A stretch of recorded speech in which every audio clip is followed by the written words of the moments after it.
Ladies and gentlemen,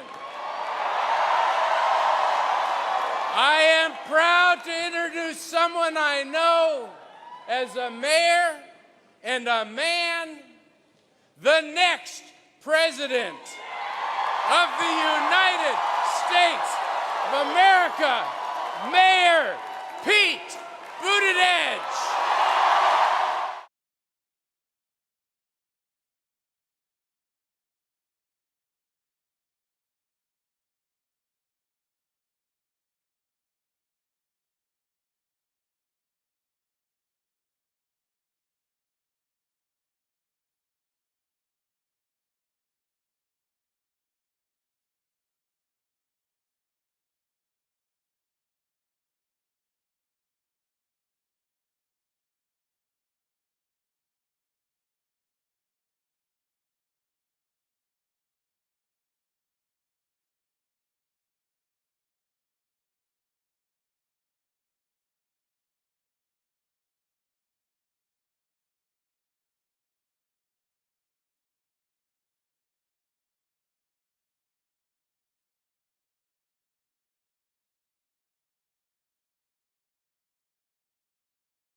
Thank you.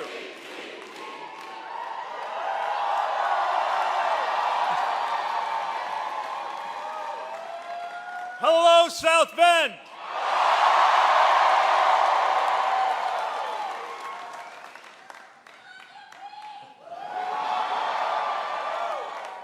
It means so much to be here with all of you today. And I want to thank everybody who is part of that program. Father Brian, for your guidance and prayers, for not being fazed by divine intervention. Bishop Miller, for your spiritual and civic leadership. Janet Hines-Norris, for that amazing performance. I want to thank our fire department honor guard and thank all our first responders for everything you do to keep us safe. Thank you, Renee Ferguson, for your mentorship and your passion for justice. And Mrs. Chismar, everyone should have at least one person in their lives who believes in them the way you believe in your students.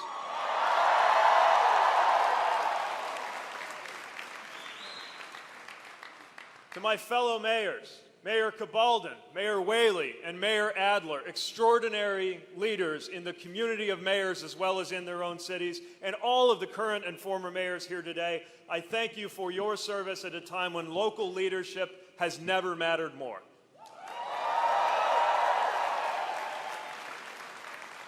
And I want to ask everyone here to help thank my unbelievably talented staff and volunteers, each doing the work of 10 people, living out the values of this project and making it all possible. Thank you.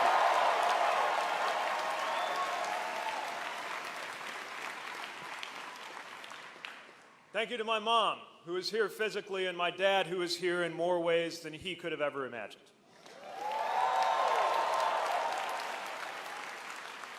And to Chasten, my love.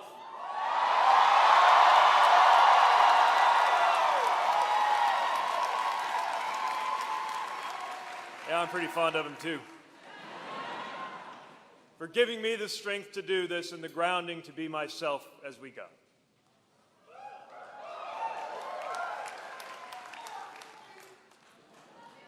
For everyone from around South Bend joining us today, thank you for giving me the chance to be Mayor Pete.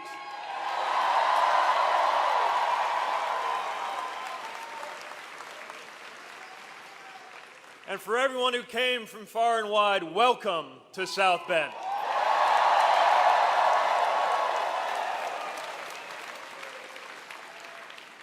It is a source of deep pleasure to be able to share our hometown with you. I'm glad you can see it for yourself, because this city's story is such a big part of why I'm doing this. I grew up in South Bend, in the same neighborhood where Chasten and I live today with our two dogs, Buddy and Truman.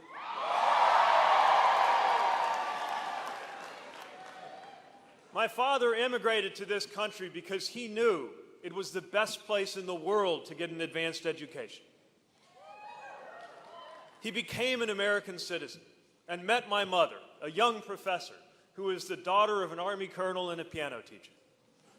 And they moved here for work, settled into a house on the west side, and pretty soon after that, I came on the scene.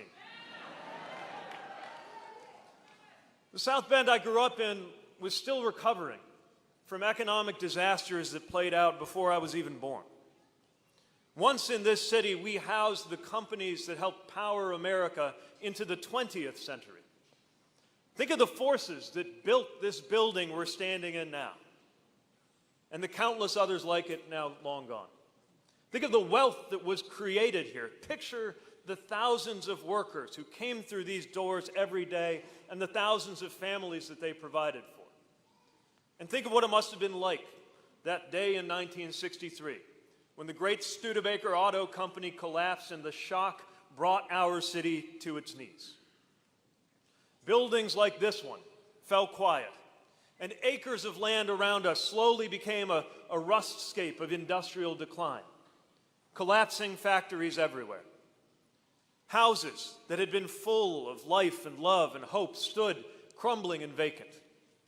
And for the next half century, it took heroic efforts just to keep our city running as population shrank and young people like me grew up believing that the only way to a good life was to get out. And many of us did. But then, some of us came back.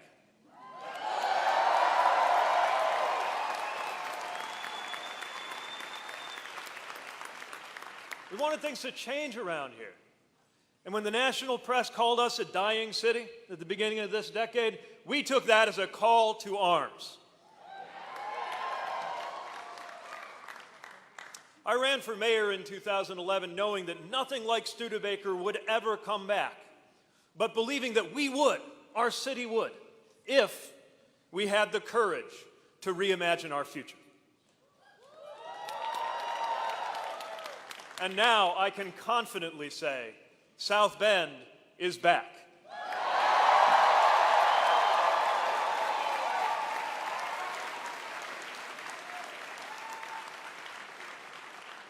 More people are moving into South Bend than we've seen in a generation.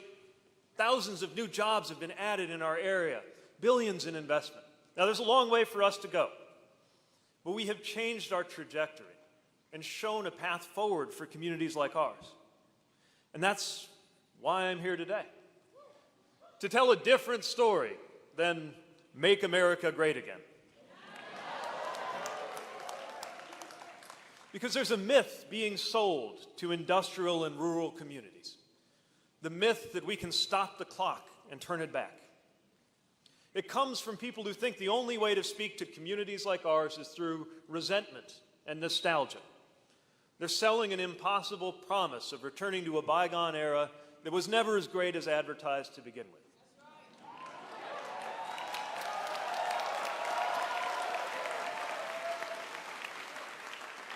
The problem is that they're telling us to look for greatness in all the wrong places. Because if there is one thing that the city of South Bend has shown, it's that there is no such thing as an honest politics that revolves around the word again.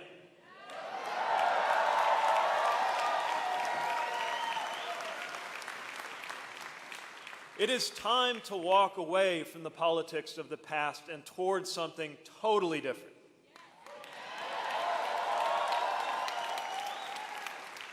So that's why I'm here today.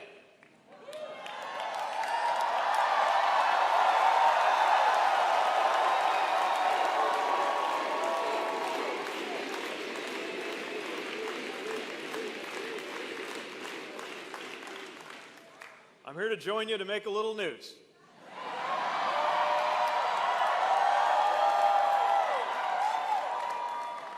My name is Pete Buttigieg. They call me Mayor Pete. I am a proud son of South Bend, Indiana, and I am running for President of the United States.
I recognize the audacity of doing this as a Midwestern millennial mayor.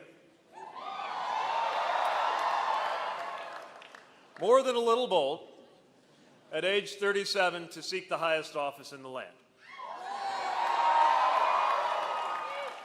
Up until recently, this was not exactly what I had in mind either, for how I was going to spend my 8th year as mayor and my 38th year in this world. But we live in a moment that compels us each to act.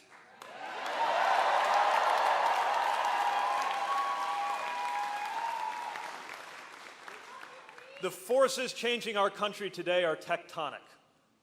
Forces that help to explain what made this current presidency even possible. That's why this time it's not just about winning an election. It's about winning an era.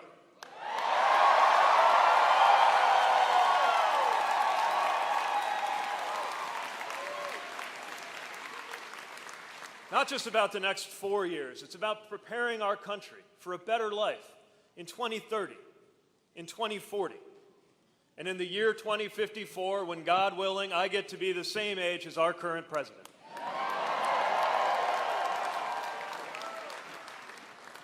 I take that long view because I have to. I come from that generation that grew up with school shootings as the norm. The generation that produced the bulk of the troops in the post-9/11 conflicts. The generation that is going to be on the business end of climate change for as long as we live. We're a generation that stands to be the first ever in America to come out worse off economically than our parents if we don't do something truly different.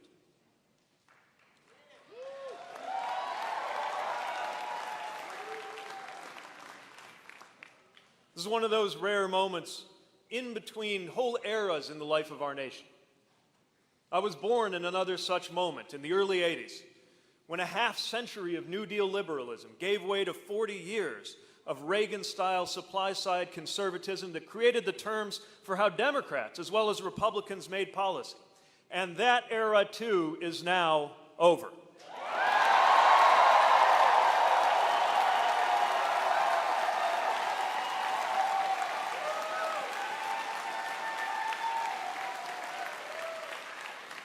So if America today feels like a confusing place to live, it's because we're on one of those blank pages in between chapters. Change is coming, ready or not. The question of our time is whether families and workers will be defeated by the changes beneath us, or whether we will master them and make them work toward a better everyday life for us all.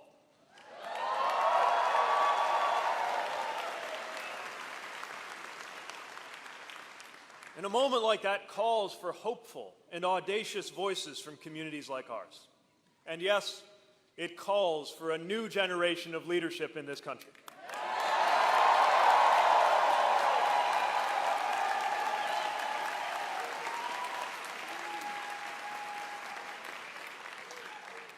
The principles that will guide my campaign for president are simple enough to fit on a bumper sticker: freedom, security, and democracy.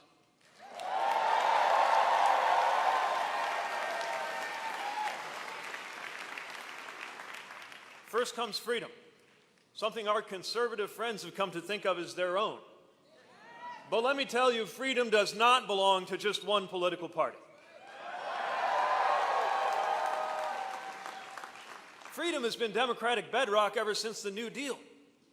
Freedom from what? Freedom from fear. Our conservative friends care about freedom, but they only make it part of the way. They only see freedom from.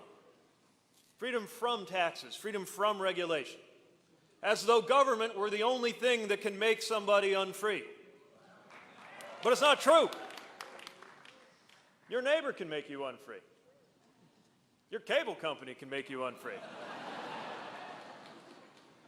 Your freedom depends on a lot more than just the size of your government. Healthcare is freedom. Because you're not free if you can't start a small business when leaving your job means losing your health care.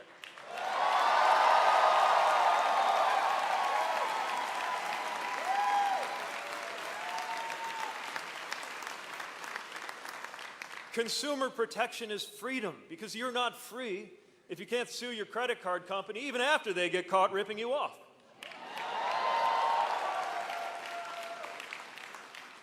Racial justice is freedom, because you're not free if there's a veil of mistrust between people of color and the officers sworn to keep us safe.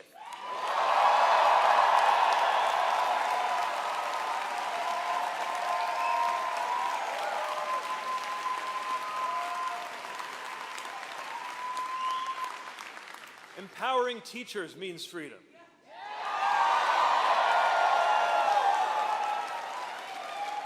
Because you're not free in your own classroom if your ability to do your job is reduced to a number on a page.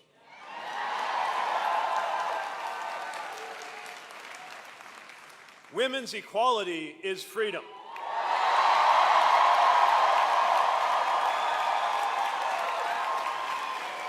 Because you're not free if your reproductive health choices are dictated by male politicians or bosses.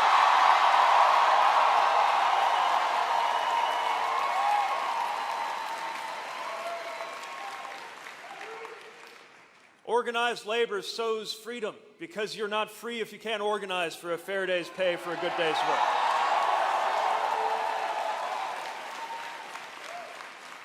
And take it from Chasten and me, you're not free if a county clerk gets to tell you who you ought to marry because of their idea of their political beliefs.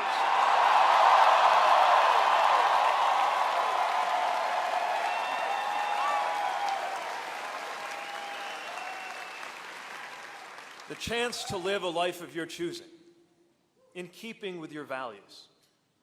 That is freedom in its richest sense. And we know that good government secures freedom just as much as bad government denies it. Now let's talk about security. The idea that security and patriotism belong to one political party needs to end today.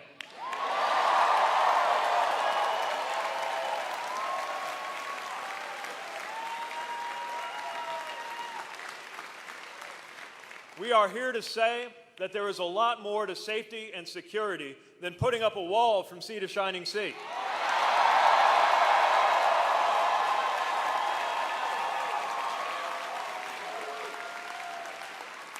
To those in charge of our border policy, I want to make this clear. The greatest nation in the world should have nothing to fear from children fleeing violence, and even more importantly,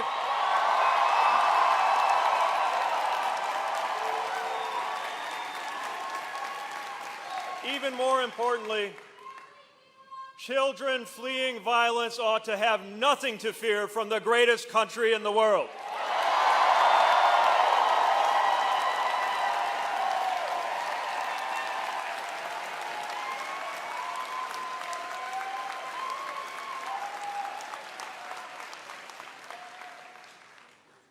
Security means cybersecurity. It means election security. It means keeping us safe in the face of violent white nationalism rearing its ugly head around the country and around the world.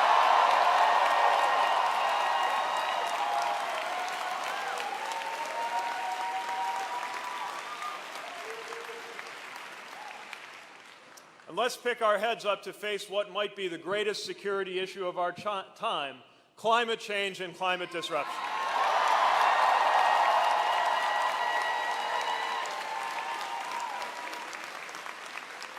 No region of our country is immune to that threat.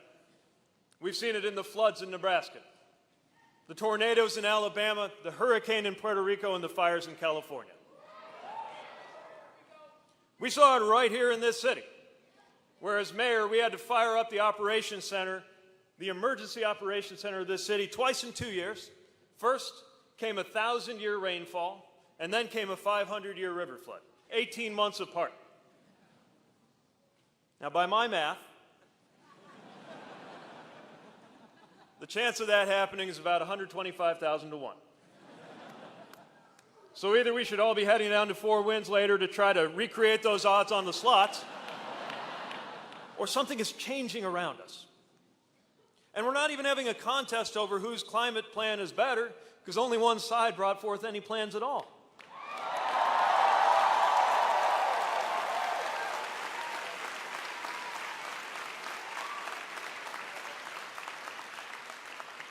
If you don't like our plans on climate, fine, show us yours.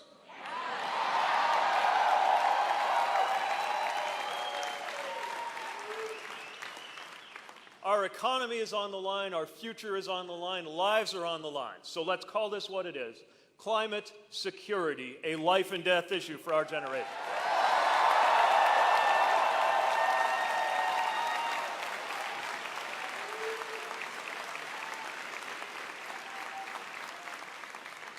And now let's talk about democracy. Because no issue we care about, from gun safety to immigration, from climate to education to paid family leave, none of it will be handled well unless our democracy is in better shape. Our democratic republic is an elegant system, but lately it hasn't been quite democratic enough.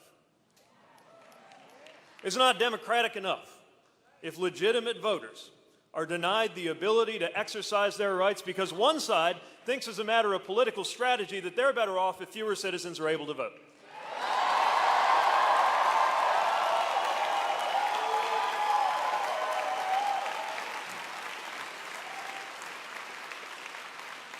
It is hardly a democracy if Citizens United means that dollars can drown out the will of the people.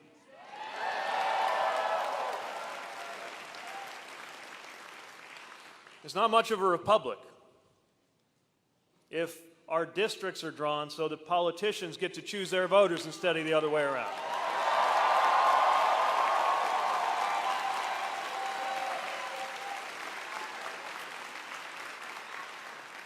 It's nowhere near the democracy that I swore to protect with my life when U.S. citizens from Washington, D.C. to Puerto Rico don't even have the same political representation as the rest of us.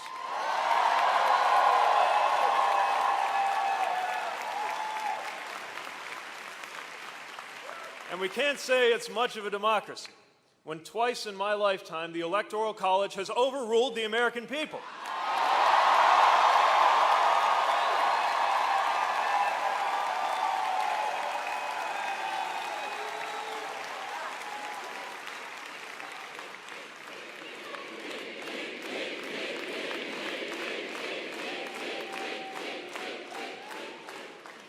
Why should our vote in Indiana only count once or twice in a century? Or your vote in Wyoming or New York? So let's make it easier to register and to vote. Let's make our districts fairer. Let's make our courts less political. Our structures more inclusive. And yes, let's pick our president by counting up all the ballots and giving it to the woman or man who got the most votes.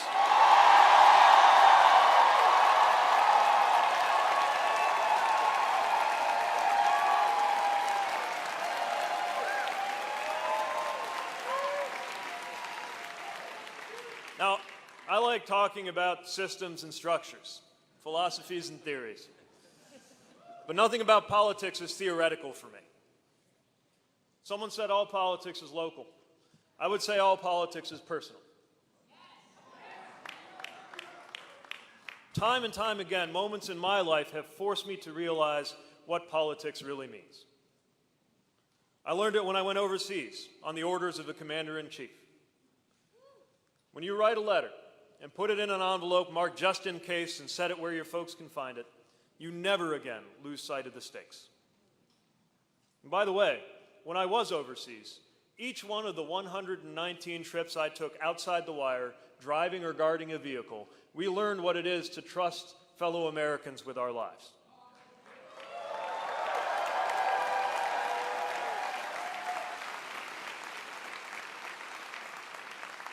The men and women, the soldiers, sailors, airmen and Marines and civilians who got in my vehicle, they didn't care if I was a Democrat or a Republican. They cared if I'd selected the route with the fewest IED threats, not whether my father was documented or undocumented when he immigrated here.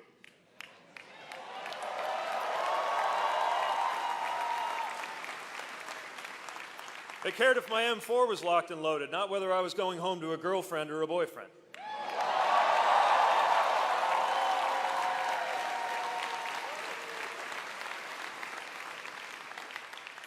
They just wanted to come home safe like I did. They wanted what everybody wants, to do a good job, to live well, and to come home. And making sure that kind of thing happens is what politics is for. Politics matters because it hits home. It hits home at our most vulnerable moments. Like the day last fall when I left my mother's hospital bedside to go find my dad across town in the middle of his chemotherapy treatment to let him know she was going to need immediate heart surgery. Not the kind of thing you put in a text message. So I had to go find him. By the way, Mom's fine. She's right over there.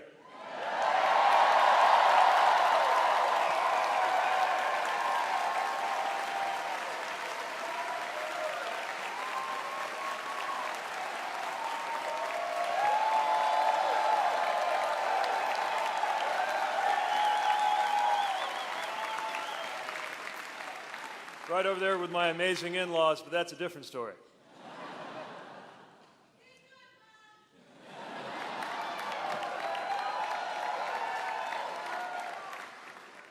So that tough day, I had a few things going for me, as difficult as it was. I had Father Brian, who gave the invocation today, who lifted us up with faith and companionship. And I had my husband, Chasten.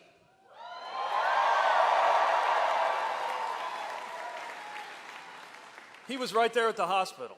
He stayed there. He was at the hospital where he belonged.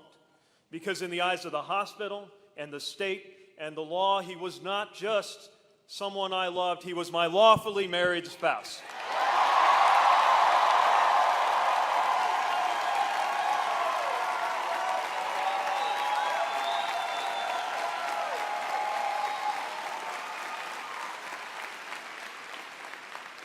Our marriage exists by the grace of a single vote on the U.S. Supreme Court. 9 women and men sat down in a room and took a vote, and they brought me the most important freedom in my life. Mom started getting better right away. Dad started getting worse. We lost him earlier this year. And as I watched things change, from him caring for her to her caring for him, and the two of us trying to take care of the two of them.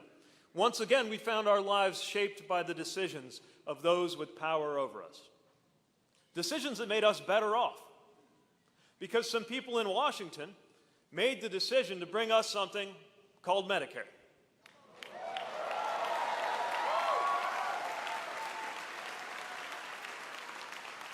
So when I think about how we had to navigate those tough family decisions, I think about how fortunate we were that all we had to think about was what was right medically for Mom and Dad both, not whether our family was going to go bankrupt over this. That's how government touches our lives. It's how policies bring us freedom. And when it comes to health care, I want every American to have that same benefit.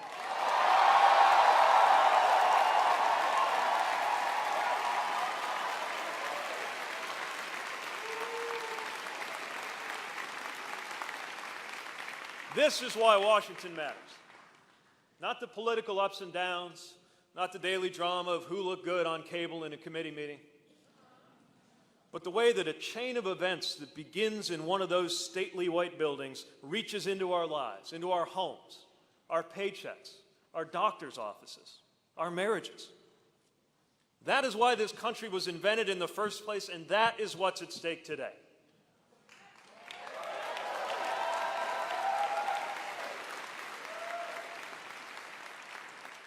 At least that's how it's supposed to work. When something is grotesque, it's hard to look away. And the horror show in Washington is mesmerizing. It's all-consuming. But starting today, we're going to change the channel.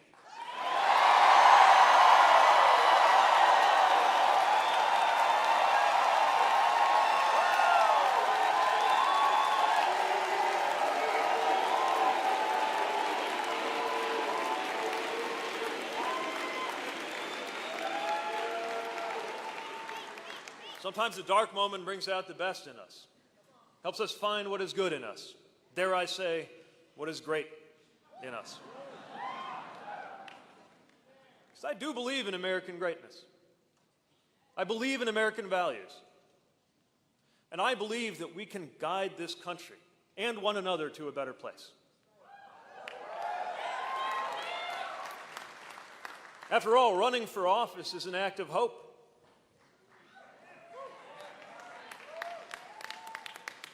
You don't do it unless you think the pulleys and levers of our government can be used and, if necessary, redesigned to make the life of this nation better for us all.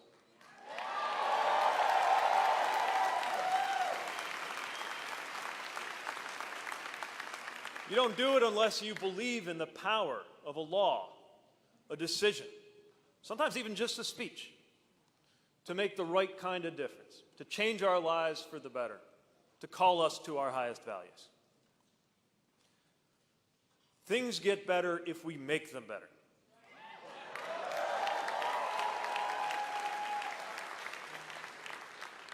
After all, you and I stand now in a building that was a symbol of our city's decline, where new jobs are now being created in industries that didn't even exist when they poured this concrete and laid this brick. You and I stand in a city that formally incorporated in 1865, the last year of a war that nearly destroyed this country. What an act of hope that must have been. We stand on the shoulders of optimistic women and men. Women and men who knew that optimism is not a lack of knowledge, it is a source of courage.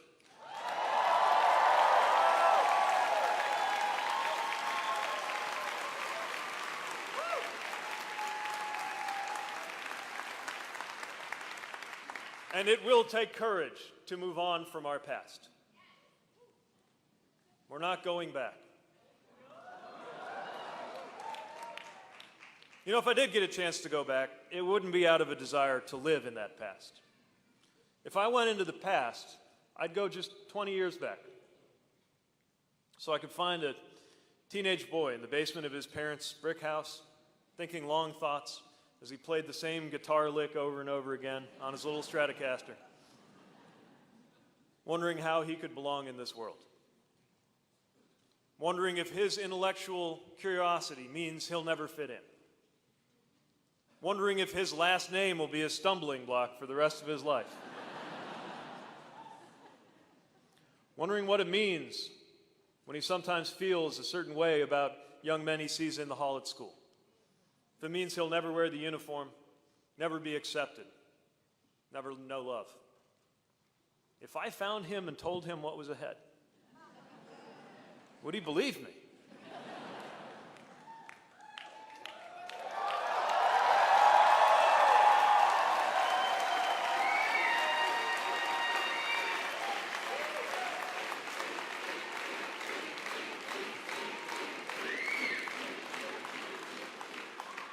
I can picture it if I could put my arm around him and tell him that he was going to see the world and serve his country.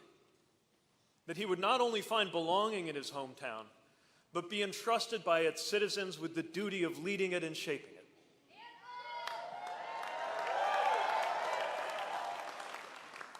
That he would have a hand in transforming the neighborhoods he knew as a boy. And that he would help the lights come back on in that giant factory whose broken windows loomed like the faces of a ghost over the ballpark where his dad used to take him to games, where he wondered if this city was his own. To tell him that he'll be all right. More than all right. To tell him that one rainy April day, before he even turns 40, he'll wake up to headlines about whether he's rising too quickly into becoming a top-tier contender for the American presidency.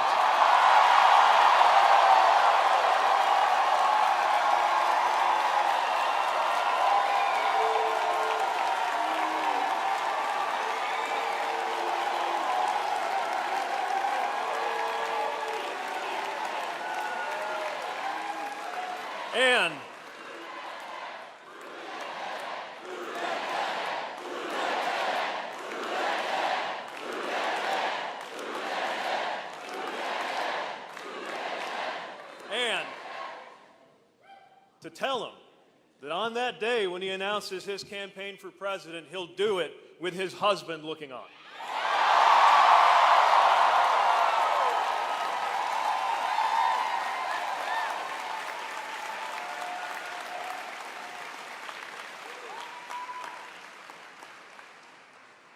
How can you live that story and not believe that America deserves our optimism, deserves our courage, and deserves our hope?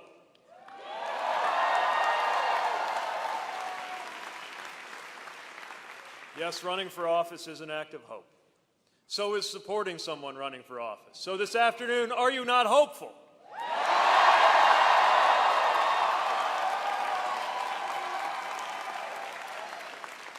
Do we not live in a country that can overcome the bleakness of a challenging and divided moment? Are you ready to turn the page and start a new chapter in the American story?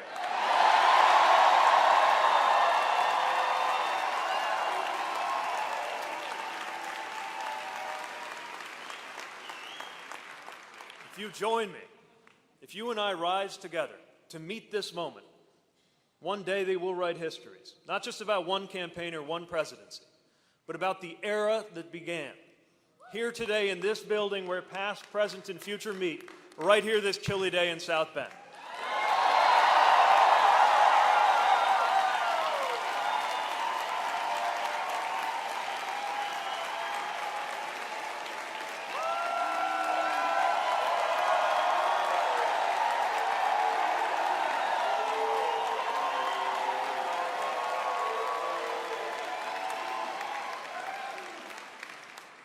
It's a little cold out. It's a little cold inside, too. But we've had it with winter. You and I have the chance to usher in a new American spring.